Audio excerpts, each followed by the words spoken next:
Suveyd diýen öz zamanının akıllı adamsy, bilimli adamsy Mekke-i Mukarremäge gelipdir, Medine-i Münewwereden. Aham Peygamberimiz bunun gelelligini eşitip yanjaryna baryp oturypdyr. Aham Peygamberimiz onu Kur'an-ı Kerim'e, dini İslam'a, Allah Ta'ala'nın azamatynyň beraberine secde etmege çagyrypdyr. Suveyd näme diýipdir? La'allellezî ma'aka mislü'llezî ma'i. Ey Muhammed diýipdir sallallahu aleyhi ve sellem. Sen ýanynda da kitap ba, şayet men ýanymdaky kitap ýaly bolsun, senki de diýipdir.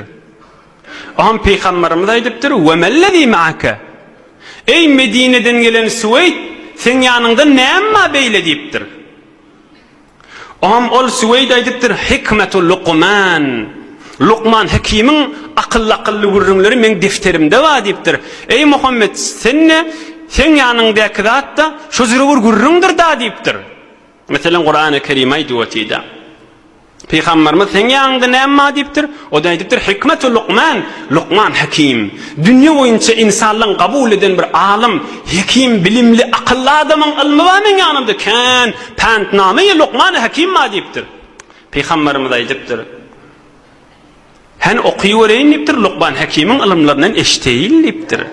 Oham o da okypdyr. Kan aýdypdyr.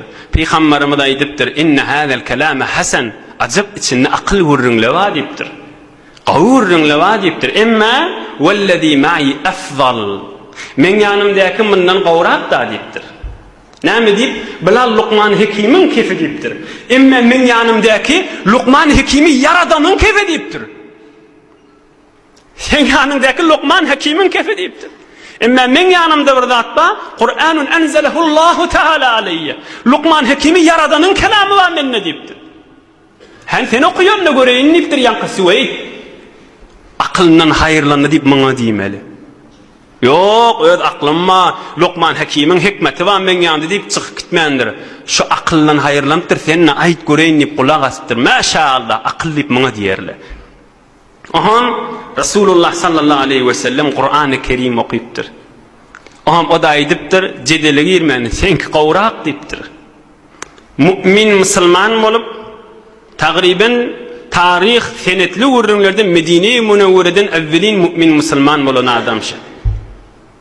Musulman bolup, imana girip, Resulullah sallallahu aleyhi ve sellem sahabası bolup, Medine-i Münewwere gaşyn gidipdir. Ýöne beýli bir adamy musulman edipdir ýa etmändir, o gurrunly ýok, däwet etip bilmändir. Şu taýda bir jeňde helak dünýeden geçýär. Mümin musulman bol. Resulullah sallallahu aleyhi ve sellemin kefini kulak asýar. Yo, özüm akıllı, bilimli, men näme sen kefini kulak? Men ýaly adam da sen diýmändir. Diýmedi de gününni da. Allah'ın kefini kulak asdy gününni. Indi bir qysgaçyk bir 5-10 nagada bolsa, hawsala bilen kulak asyly, aýtmany geçdik, nagys boljak gurrun. Akıl mawludda, akıl barada. Geçen heftede aýtdyk, ey imanly dostlar, batyr bolun diniňizde. Arkan Hudaý bolandan soňra, Hudaýyň dininiň çynligimizden soňra mert bolun. Tarafy jogabyn mer.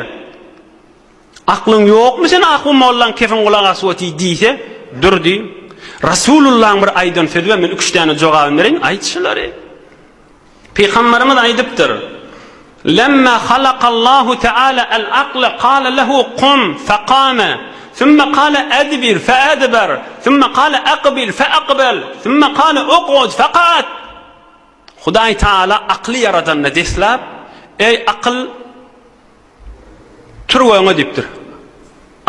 Akıl zamma galypdyr ýokary. Akıl aňryňmak diýipdir. Akıl derrew tirlen akanaňasyň bakypdyr. Akıl bäriňmak diýipdir. Derrew bäriňe öwürilipdir. Akıl otur ýerinde diýipdir. Akıl derrew oturypdyr. Aham Hudaý Taala bizim wujudymyzdaky aklyň gurrun haşy. Hudaý Taala aýdypdyr: "Ey akıl, men sen ýaly insanyň wujudyny awadan zat yaradamak" diýipdir. Sen bir adamda bolsaň şo mükellef, bir adamyň akly bolmasa, diwana bolsa, ol kıyamatda tutulmaýarsyň. Akly ýok bolýar. Ýaşy ol kan bolany bilen. Ýa kişijik oglanjyk akly häzir yetmedik bolansaň, o mes'ullede mükellefde de. Günahda yazılmaya ama. Men sen üstünde koydum deyiptir, vazifeleri deyiptir. Büyürükler sen üstünde koydum.